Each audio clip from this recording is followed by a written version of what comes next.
salaamaaleykum. sëñ bi na ngeen dem. lan ngeen di jël. non mais attends xoolal je vais vous proposer Jollof Chicken. Jollof Chicken bien sûr. pooji ganaar la yu saf sap yu ñu saaf ba mu ñor. am na ay laaf. moom la ñuy woowee wings show am na sax kiiwu ganaar yi kii ci ganaar.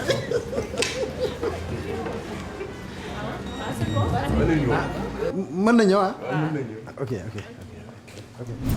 Jollof Chicken di ginaar bu ñu préparé ci anam bu sell croustillant na saf na neex na am na épicé ak non épicé ginaaru EDK bii di Jollof Chicken un bon goût de poulet sénégalais. borom ñàngali la non neex na. Jollof Chicken. Jollof Chicken, faites le plein de saveurs chez nous.